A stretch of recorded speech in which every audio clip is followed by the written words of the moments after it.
bonjour et bienvenue dans cette nouvelle saison d'Opium Philosophie qui s'inaugure cette fois-ci de manière un peu spéciale avec un éditeur. Donc un éditeur qui a vocation à s'adresser au grand public et plus particulièrement à un jeune public. Je vais vous présenter. Exactement, alors bonjour, donc là on est au 23 rue Racine, donc juste à côté de l'Odéon, et on est dans la librairie de la maison d'édition des Petits Platons, donc qui édite des albums de philosophie à destination des plus jeunes. Donc, on peut peut-être rentrer si vous voulez visiter.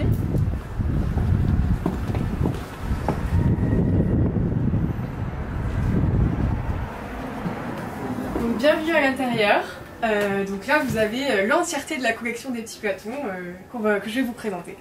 Alors si j'ai bien compris, dans votre collection vous avez abrité plusieurs formats, donc un format à la fois pour les petits, donc de 9 ans jusqu'à 99 ans, et même un format pour les encore plus petits. Est-ce que vous pouvez bien nous expliquer la distinction? Exactement, alors on a la collection principale qui est la collection des Petits Platons, donc comme tu l'as dit c'est de 9 à 99 ans. Et ensuite il y a la collection des tout petits Platons, donc là qui peut s'adresser à des enfants à partir de 3 ans à peu près je dirais, donc c'est vraiment une initiation à la philosophie. Donc il y a notamment pourquoi les choses ont-elles un nom, voilà. Et ensuite au niveau de la collection principale, donc on a les Petits Platons où c'est un album, un philosophe.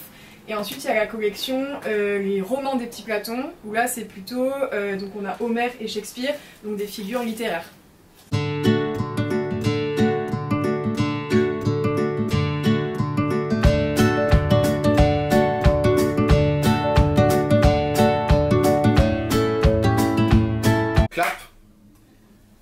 Pierre Polygone, on te remercie de nous accueillir aujourd'hui dans la librairie Les Petits Platons.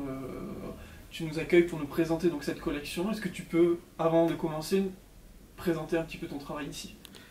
Oui, déjà pour me présenter un peu rapidement, en fait le fil conducteur de mon existence, vraiment, ça a été, on va le dire, de réconcilier un peu la culture et la vie, ou du moins d'avoir un rapport affectif aux choses qui peuvent sembler abstraites.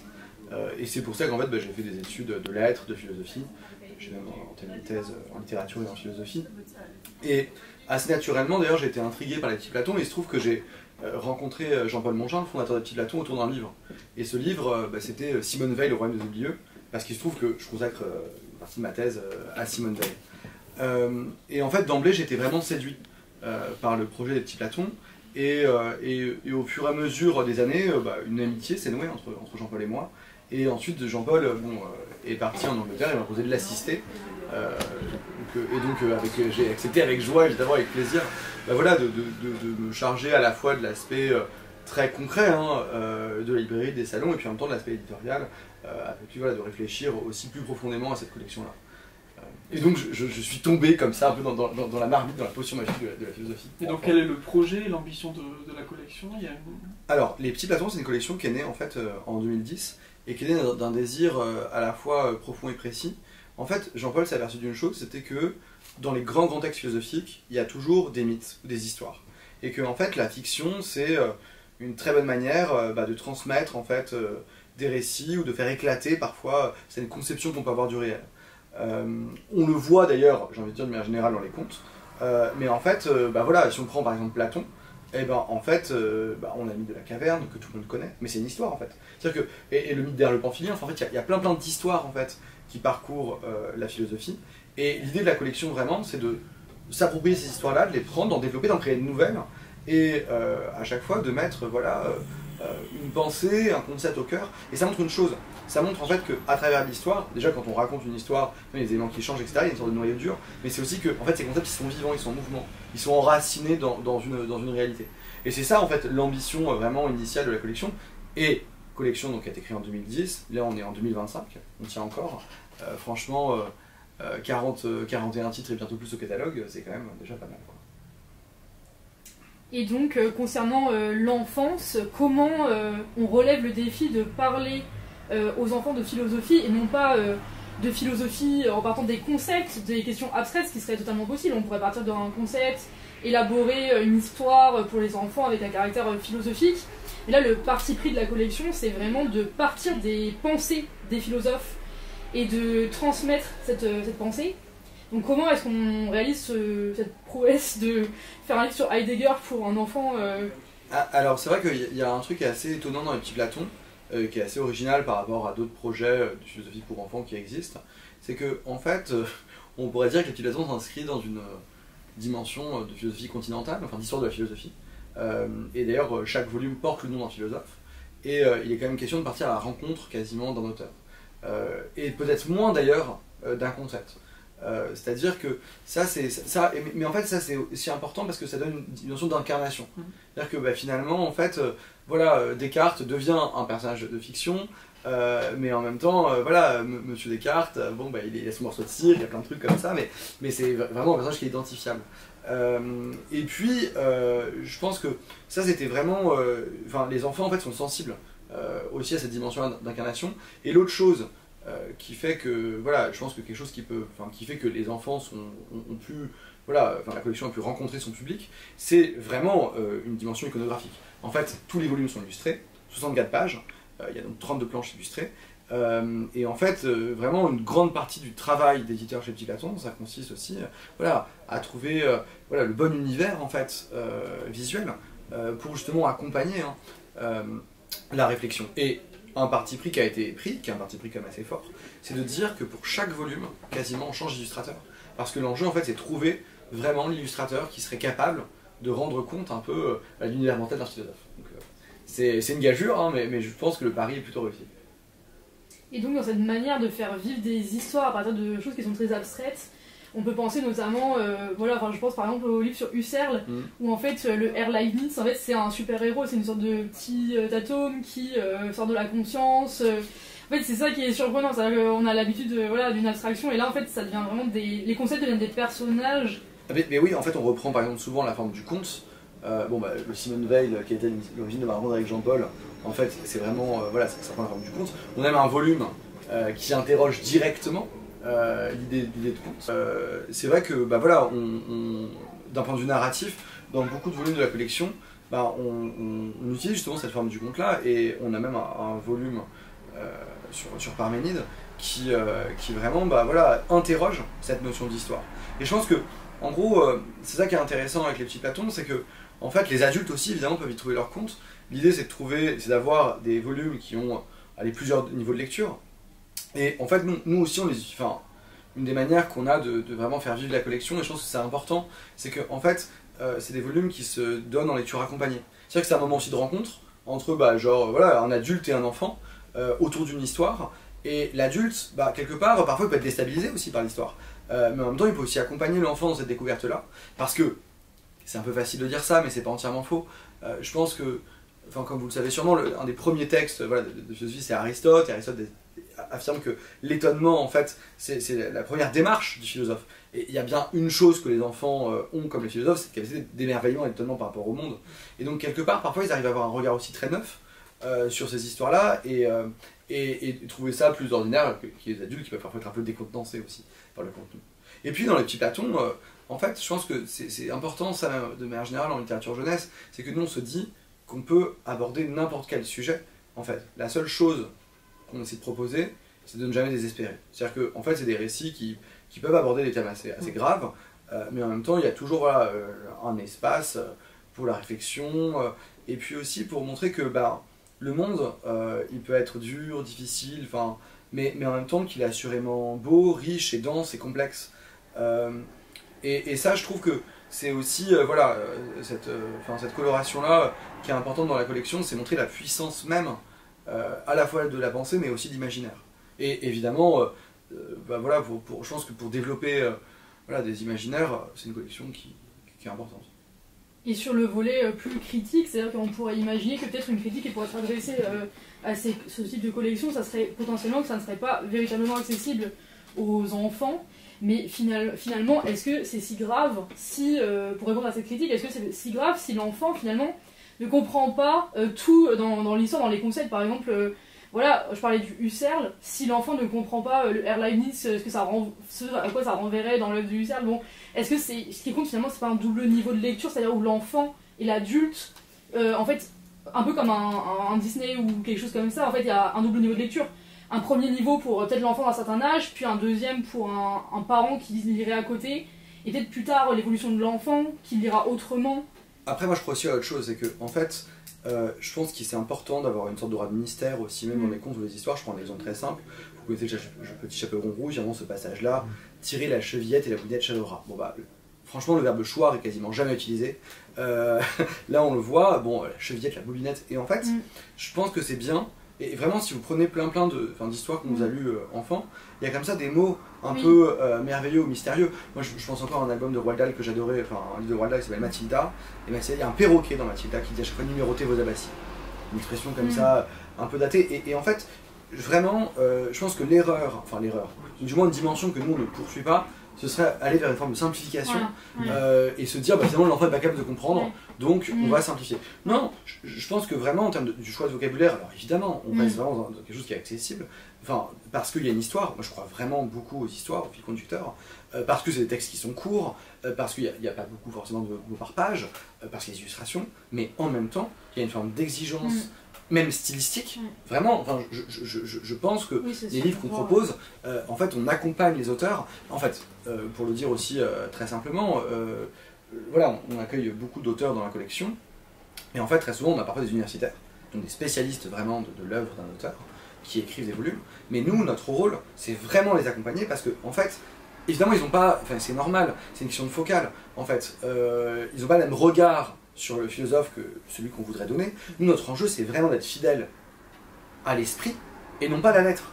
Et ça veut dire être capable ben voilà, de se décentrer, de se détourner, de réussir à jouer avec un concept, avec une image, et de ne pas tout mettre ou tout dire dans 40 000 signes, parce que ça ne tiendra pas. Donc l'ambition, c'est maintenir une exigence philosophique, donc en prenant par exemple des universitaires qui ont une vraie connaissance de l'auteur. En fait, ils sont parfois les spécialistes de la question en France, et en même temps permettre ce double niveau de lecture entre l'enfant et la part de mystère. Voilà, certains concepts qu'il ne comprendra pas, mais ça n'a pas finalement d'importance au sens où on parie sur l'intelligence de l'autre à cerner justement... Oui, mais en fait, c'est vrai qu'on insiste beaucoup sur la question des concepts, mais en fait, encore une fois, ce sont des histoires, donc le concept il vient, j'ai envie de dire, par-dessus le marché. Je prends un exemple, alors c'est un volume qui va sortir bientôt, qui n'est pas encore sorti, ce sera le dernier volume Socrate, Socrate et le marchand d'illusions. Et en fait, dans ce volume-là, il y a le marchand, il raconte une histoire, et en fait, il parle des sophistes. Mais en fait, il ne nous dit pas, gna, je vous parle des sophistes, vous allez voir, il y en a qui instrumentalisent le langage. Non, non. Il raconte l'histoire d'un homme désespéré, qui a tout perdu, et en fait, qui se retrouve, bah voilà, au départ pour sauver sa peau, et puis ensuite pour faire de l'argent, pour racheter, même il y a un but louable derrière, enfin, je veux dire, il veut sauver son fils, bah instrumentaliser la parole. Et ça pose vraiment cette question. Et en fait, la question, elle n'est jamais posée de savoir, ok, quelles sont les limites, en fait. Mais en revanche, bah, comme on a cette histoire-là, bah, évidemment, ça incite à la fois l'enfant et puis potentiellement l'adulte qui est derrière, bah, à interroger ce rapport-là à la parole. Bah, c'est un truc qu'on sait tous. Et nous, en tant que maison d'édition, on est pris dans cette logique-là. C'est une logique qui est à la fois commerciale. Nous, on a un but quand même, c'est vendre des livres. Bah voilà, c'est faire en sorte qu'on arrive à vivre. Mais en même temps, on a aussi une dimension éducative, et même j'ai envie de dire, je vais pas dire service public, faut pas exagérer, enfin, mais si je peux le dire en fait, j'assume. Si, parce que je pense que c'est des volumes qui sont importants, mais je veux dire, ces deux dimensions elles sont intéressantes. Et en fait, ce qui est intéressant, c'est que nos volumes-là, en fait, ils présentent des concepts comme ça, mais ils sont pas présentés. Enfin, en fait, on n'a pas de petit encart théorique sur, voilà, qu'est-ce que serait qu'un sophiste. Non, en fait, c'est vraiment quand je dis en acte, c'est ça que ça veut dire, quoi. D'accord. Oui, donc tu parles de service public, et je pense que c'est assez juste, puisque justement, je suis moi-même professeur de philosophie, et je pense que la dimension la plus dure du métier, c'est vraiment de cerner cette idée de transmission, de savoir comment transmettre de manière pédagogique, et donc potentiellement, après, les petits platons peuvent être aussi un support pour l'enseignant, surtout au collège, ou dans les CDI, je sais pas, on peut imaginer des choses. Et alors là, vous me tendez une perche, puisqu'en fait, une chose qu'on fait aussi actuellement, c'est développer des ateliers de philosophie à destination des enfants. Alors c'est quelque chose qui existe depuis longtemps, et l'éthique, vous avez sûrement vu en début de vidéo, il se trouve qu'elle a même travaillé sur cette question-là dans le cadre d'un mémoire. En fait, l'enjeu des ateliers de philosophie pour enfants, alors ça existe, enfin je veux dire, c'est pas du tout nous qui avons inventé ça, hein. Ça a été porté par beaucoup d'acteurs différents, et nous en fait c'est une demande qui nous a été faite, à la fois de la part des institutions, en même temps de la part de nos lecteurs, en disant mais c'est génial votre collection, est-ce que vous donnez des cours, est-ce que vous faites des choses voilà, par rapport avec les enfants, etc. Est-ce que vous pouvez les initier à la philosophie? Et ben en fait on a pensé cette question-là, on se dit mais finalement qu'est-ce qu'on a apporté justement nous, maison d'édition, par rapport à des ateliers de philosophie. Et puis finalement, voilà, on s'est dit que comme le cœur de ce qu'on fait, c'est les histoires, c'est les fictions, notre rôle, c'est d'utiliser justement ces albums-là comme des supports aussi dans le cadre d'ateliers. Et c'est-à-dire, voilà, raconter une histoire, et puis à partir de cette histoire-là, déployer un imaginaire. Et puis surtout, je pense que l'enjeu, alors c'est une posture qui est différente de l'enseignant. L'enjeu vraiment pour nous de la philosophie, c'est pas du tout pour le coup de faire de l'histoire de la philosophie. C'est-à-dire qu'il ne s'agit absolument pas d'apprendre des noms, de donner des noms de philosophes même aux enfants, on s'en fiche. En fait, ce qui importe, c'est plutôt les sensibiliser à une démarche qui serait en fait de faire éclater des idées qu'ils peuvent avoir, et surtout, et mine de rien ça paraît compliqué, mais ça n'est pas tant que ça, de voir pourquoi est-ce que les enfants pensent ce qu'ils pensent. Et c'est ça qui est intéressant. Parce qu'en fait, les enfants, c'est des réceptacles, des réservoirs. L'école leur dit des choses, leurs parents leur disent des choses, mais en fait, eux, comment est-ce qu'ils se positionnent par rapport à ce savoir? Et nous, c'est ça qu'on essaie de travailler avec eux dans le cadre des ateliers de philosophie. Est-ce que tu as des anecdotes sur justement ton rapport avec les enfants? Parfois, ils peuvent, je sais pas, avoir des pépites parfois aussi. C'est drôle que tu en parles, parce que hier, on était justement avec des enfants dans le cadre d'un atelier, et c'est vrai que je pense qu'il y a une dimension qui est intéressante, c'est que déjà, on essaie de libérer la parole, dans la mesure où justement dans le cadre des ateliers tout peut être dit, il n'y a pas de bonne, il n'y a pas de mauvaise réponse. Et parfois, comme ce sont des enfants, ils peuvent dire des choses assez surprenantes, qui pourraient surprendre les adultes. Voilà, nous, alors j'ai pas envie non plus de dévoiler des choses qui pourraient, voilà, oui. mais en tout cas, oui, on a parfois des choses qui peuvent être très très surprenantes. Néanmoins, si ça vous intéresse, vous pouvez peut-être me mettre le lien en description. Jean-Paul, donc mon genre, le fondateur de Petit Platon, a fait un atelier de philosophie et qui a été filmé par France 3 dans l'émission Les Maternelles, et sur le rêve. Et vous allez voir, franchement, c'est vraiment, enfin, on voit exactement ce que c'est que voilà, la philosophie incarnée. Spoiler alerte, Jean-Paul parvient avec les enfants de maternelle à leur faire percevoir ce qu'est le cogito cartésien. D'accord. Je vous laisserai découvrir.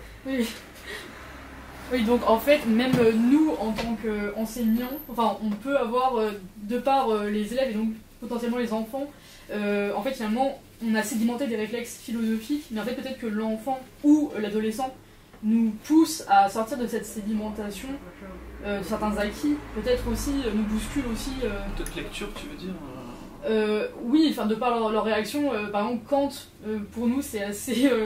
sédimenté à force de répéter, et peut-être que l'enfant ou l'adolescent, même de terminale, nous invite en fait à réinterroger autrement notre rapport aux auteurs. Oui, disons que je pense que cette question-là, enfin, je sais pas, moi, alors, c'est une idée, je veux dire, pas reçue, mais c'est une idée commune et qui est tout à fait valable de dire que finalement l'enseignant apprend autant que ses élèves quand il enseigne, et c'est peut-être d'autant plus vrai dans ces ateliers de philosophie-là. Ensuite, je pense que c'est aussi, en fait, là où c'est vraiment intéressant, c'est l'action de la posture et du savoir. En fait, parce qu'avec un enfant notamment, et avec même des gens qui n'ont jamais fait de philosophie, en fait, on ne peut pas tricher. Parce que, en fait, on va pas se mentir, moi le premier, quand on parle de philosophie, il y a un jargon, il y a des auteurs, il y a un vocabulaire, c'est très impressionnant. Et parfois, on peut faire très peur aux gens en disant ontologie, phénoménologie, etc. Et en fait, il y a une sorte de, sans le vouloir, mais doctorialité qui est posée comme ça avec un jargon. Avec les enfants, il n'y a pas de jargon. Donc en fait, c'est-à-dire que soit c'est ancré et ça a du sens, soit ça en a pas. Alors pour vous donner un avant-goût un peu de ce que sont les Petits Platons, je vous propose de vous lire l'Incipit d'un volume qui a permis cette rencontre avec les Petits Platons. Dans un royaume très très lointain, et qui n'avait rien à voir avec le nôtre, vivait le peuple des oublieux. C'était un drôle de nom, mais ce n'est pas ce qu'il y a de plus étrange au royaume des oublieux. Dans ce royaume vivaient deux tribus, la tribu des mains et la tribu des têtes. Les mains et les têtes vivaient dans deux régions séparées, la plaine des mains et le monde des têtes. Travaillaient dans des endroits séparés et menaient des vies tout à fait séparées. Entre la plaine des mains et le monde des têtes s'étendait la forêt noire, une forêt sombre et interdite. Personne ne la traversait jamais, et quand on en parlait le soir en chuchotant, les enfants frissonnaient. Et en fait, ce volume-là, donc il raconte comme ça cette conception très séparée de l'existence entre deux peuples, et il se trouve que il y a une sorte d'apax, il y a une sorte de créature un peu merveilleuse qui vit dans ce monde. Cette créature, c'est Simone Weil, et elle a une particularité, c'est que elle appartient aux deux peuples. Elle appartient à la fois au peuple des têtes et au peuple des mains. Et je vous laisse découvrir comment est-ce que ce petit grain de sable va venir bouleverser cette mécanique bien huilée entre les mains et les têtes. Plotin a disparu, un des volumes de la collection Les Petits Platons. Dans ce volume-là, deux des étudiants de Plotin partent à la recherche de Plotin qui a disparu. Et donc, je vais lire la fin de ce texte qui commence par « Bien des années plus tard, Porphyre, l'illustre philosophe, rassembla tous les écrits de son maître et les diffusa d'un bout à l'autre de l'Empire romain, pour faire connaître aux philosophes du futur l'œuvre du divin Plotin. Il appela cette œuvre immense les Énéades. Le dernier mot des Énéades sont « fuir vers le sol ». Comment Husserl sauva la conscience, une histoire racontée par Jean-Baptiste Fournier, qui cherche justement à montrer comment un Herr Leibniz très spécial, puisqu'il s'agit du Herr Leibniz de la conscience de Husserl, va s'attaquer à délivrer la conscience de l'homme moderne. Donc voici le Herr Leibniz, et nous allons lire un extrait de cette intrigue. Donc je vous lis le texte. Peuple des Herr Leibniz de l'homme moderne, c'est avec douleur et émotion que je vous écris une dernière fois. En ce moment même, les armées de solipsistes du général Berkeley sont en train de prendre le contrôle de notre conscience. Ils veulent me capturer et me faire taire. Pourquoi ? Parce que je veux, moi, vous dire la vérité.